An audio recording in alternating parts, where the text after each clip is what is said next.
कि हर कीर्तन में बैठते समय और कुछ ऊंच नीच का ध्यान हो।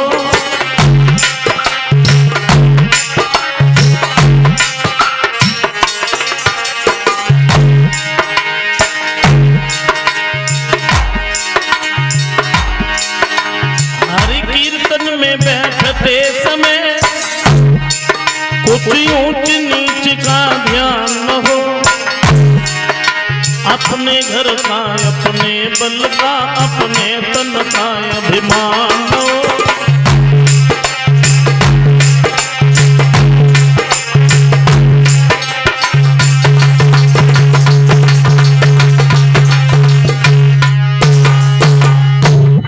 अभिमान करके नहीं, बड़े ध्यान मग्न होकर के भगवान की कथा को श्रवण करनी चाहिए। और जरा सोचो, हम अभिमान भी करें तो किसका करें?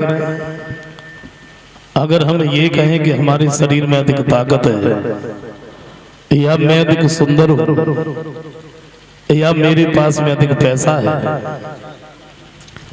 तो ये मेरी जो ताकत है, सुंदरता है, इसे हर दिन नहीं रहना है, एक न एक दिन नष्ट होना है।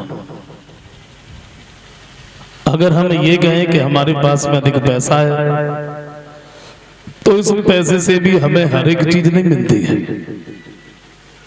अब मानते हैं आज के जमाने में अगर हमारे पास में पैसा है तो बहुत कुछ है, लेकिन हम ये नहीं कहेंगे कि पैसा है तो सब कुछ है।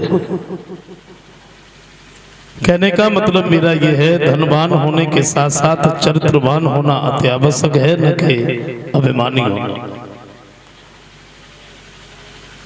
गौर करते हैं कथा का जो प्रसंग चल रहा था महाभारत के बारे में। जिस महाभारत के युद्ध में 18 दिन में 18 चौनी सेना मारी गई। पांडव जो थे ये 5 के 5 ही बने रहे। कहते तो ये है कि महाभारत कोई ज्यादा बड़ी बात पर नहीं हुआ। द्रौपदी अगर दुर्योधन से ये न कहती कि अंधे का अंधा ही पैदा हुआ तो शायद ये महाभारत भी नहीं होता।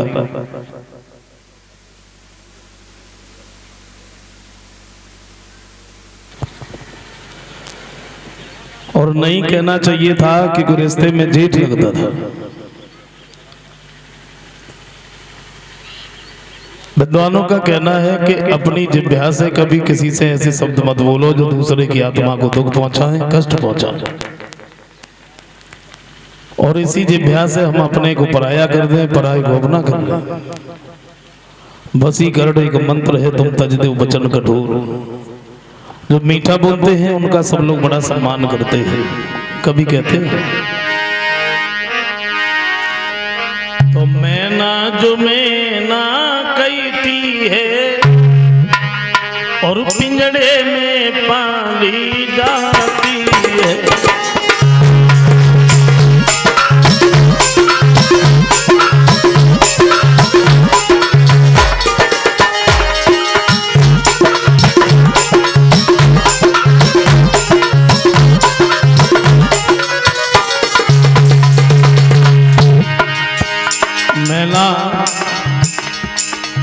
मैना एक पक्षी का नाम होता है और वो जब भी बोलती है तो सिर्फ यही कहती है कि मैना, यानी मैं कुछ भी नहीं हूं। लोग बड़ा सम्मान करते हैं, लेकिन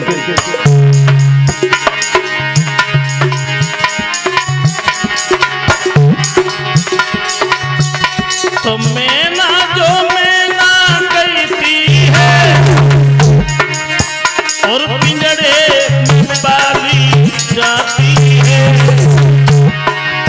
और बकरी जो मैं करती है वो गले छुरी फिरवाती है।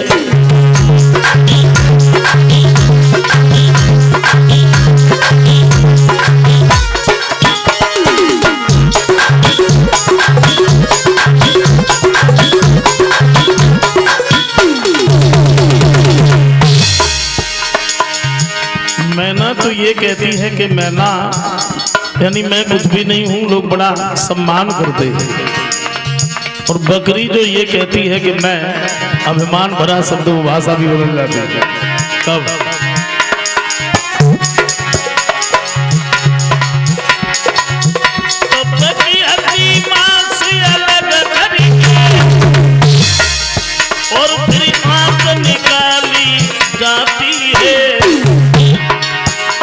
और उसी आंख को तंत्रों से एक ताक बना ली जाती है।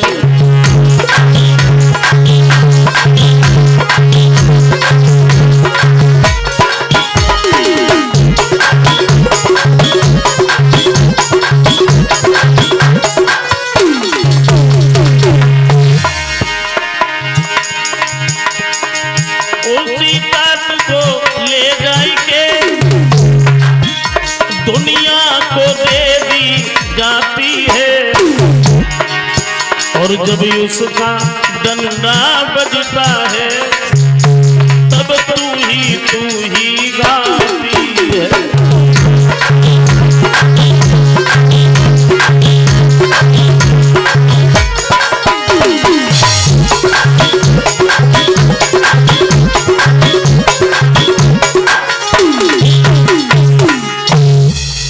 इसी बात को लेकर के महाभारत का युद्ध हुआ और जिस महाभारत के युद्ध में 18 दिन में 18 अक्षौणी सेना मारी गई।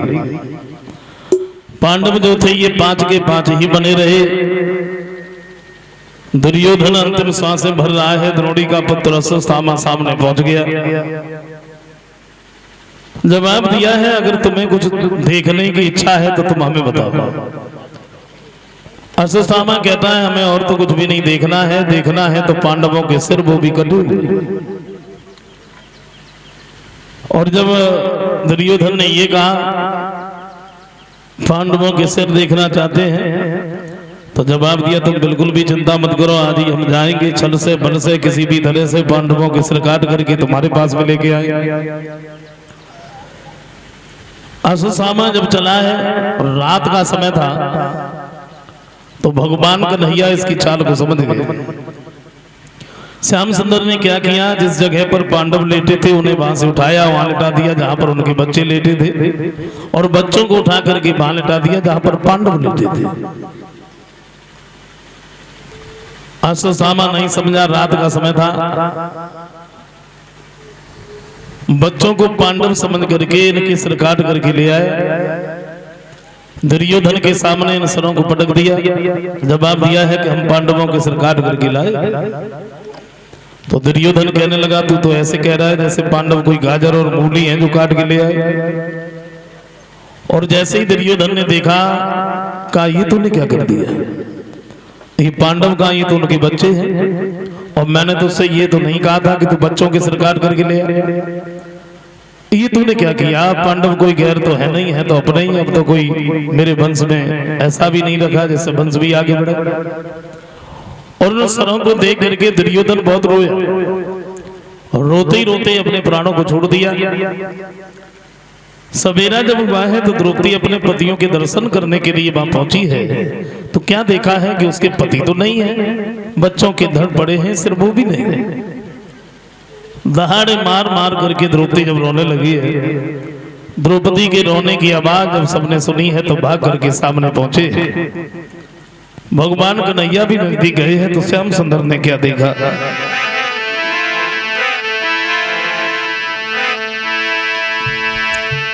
तो डेरे में खून बह रहा है, हरी अबला कड़ी रो रही है।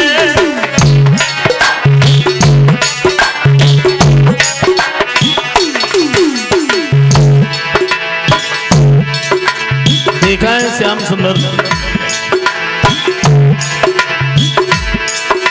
तेरे में खून बह रहा है, हरी अबला खड़ी रो रही है। द्रौपदी बाल बिखराए हुए लालों पर पड़ी रो रही है।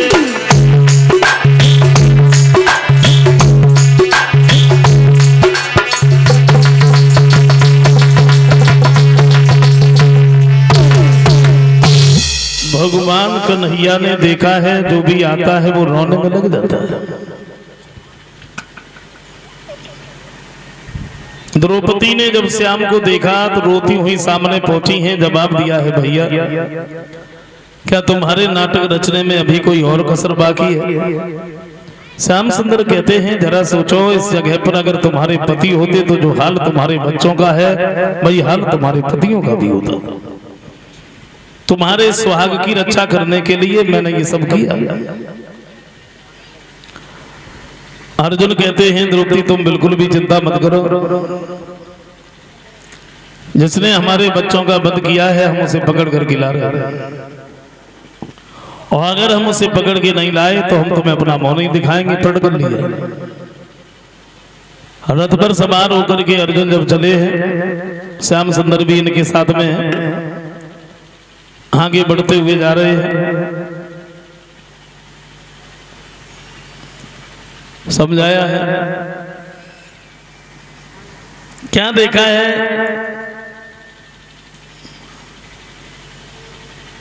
अर्जुन ने के सामने से अश्वत्थामा आ रहा है, और अश्वत्थामा को देख करके अर्जुन ने ललकार मारी तो अश्वत्थामा खड़ा हो गया।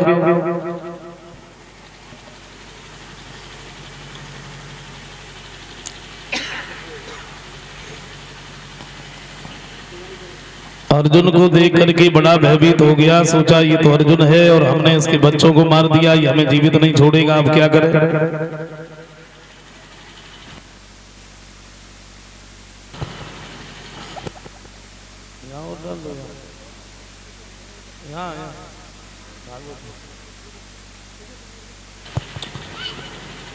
बड़ा भयभीत हो गया, और भयभीत होकर के अश्वत्थामा ने ब्रह्मास्त्र को छोड़ दिया, जो अंतिम अस्त्र होता है। अर्जुन ने देखा अब तो अर्जुन बड़े भयभीत हो गए, ये इसने क्या कर दिया, इसने तो ब्रह्मास्त्र को छोड़ दिया, अब क्या करें। अर्जुन घबरा गए तो श्याम सुंदर कहते हैं देखो तुम्हें घबराना नहीं चाहिए, तुमने गीता सुनी भगवान। अरे अरे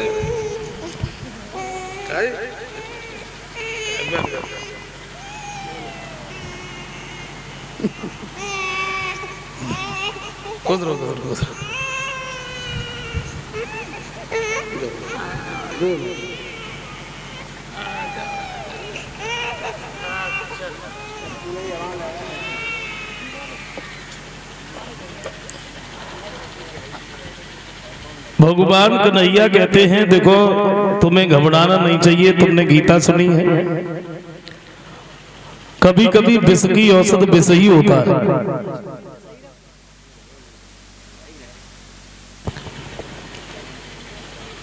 श्याम सुंदर कहते हैं कि कभी कभी विष की औषध विष ही होता है, और होता है। हम लोग जब कहीं खेतों पर होते हैं और पैर में जब कांटा लग जाता है तो उस कांटे को निकालने के लिए दूसरे कांटे को ही खोजते हैं।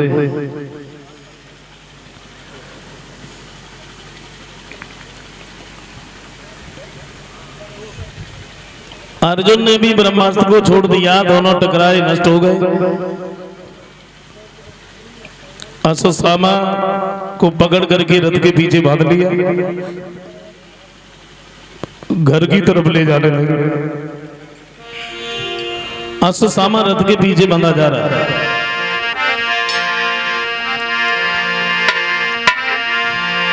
तो बेचारा रथ से बंधा हुआ और नीचे सिर किए जा रहा है।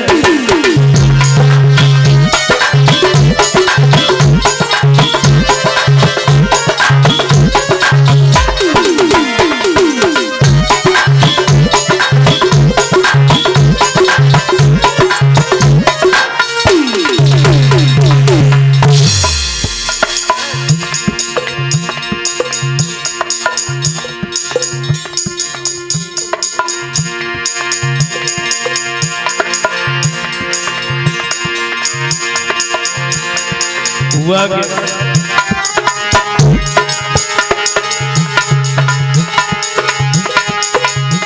तो बेचारा रथ से बना हुआ और नीचे सिर किए जा रहा है, और मानो कोई कैदी जबरन फांसी के लिए जा रहा है।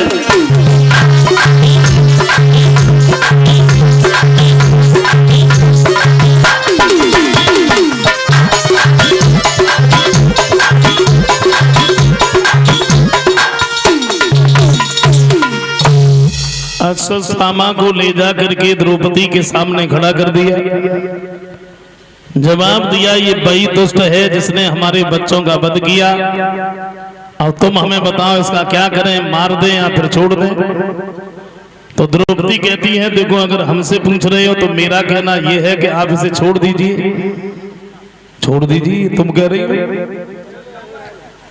भाई इसने हमारे बच्चों का वध कर दिया, तुम कह रही इसे छोड़ दे। द्रौपदी ने जवाब दिया, महाराज एक बात सोचो, अगर आपने इसे मार दिया तो जितना दुख मुझे हो रहा है उतना ही दुख इसकी माँ को भी होगा, और फिर ये तुम्हारे गुरु का पुत्र है, छोड़ दीजिए ना। और इसके मारने से हमारे बच्चे वापस तो नहीं आ जाए। समझाया है?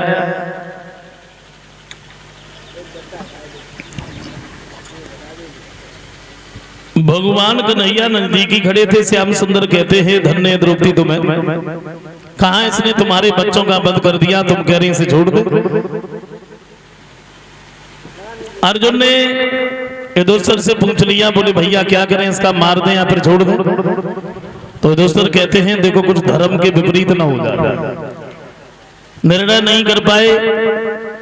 भीम से पूछ लिया, बोले तुम्हारा क्या कहना है? तो भीम का तो सीधा सीधा एक ही जवाब था, बोले तूने अगर छोड़ दिया तो मेरे हाथों से नहीं बचेगा, मैं मार दूंगा। फिर भी निर्णय नहीं कर पाए तो अश्वत्थामा से पूछ लिया, बोले अंत समय में तुम कुछ कहना चाहते हो? तो अश्वत्थामा कहता है, हम क्या कहें? तो ली चलाई खूब उस चलती में, और जितनी चल सकी हमारी है।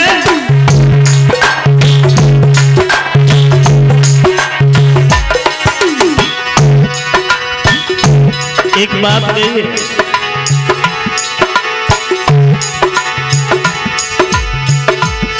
तो ली चलाई खूब उस चलती में, जितनी चल सकी हमारी है। मारो तो न्याय समझता हूँ, छोड़ो तो दया तुम्हारी है।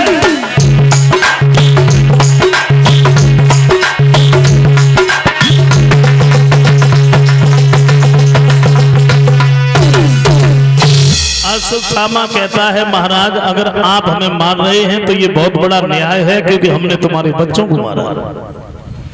अगर आप हमें छोड़ रहे हैं तो मेरे ऊपर बहुत बड़ी दया है। फैसला आपके हाथ में है, आप हमें मार रहे हैं या फिर छोड़ रहे हैं। उनको यार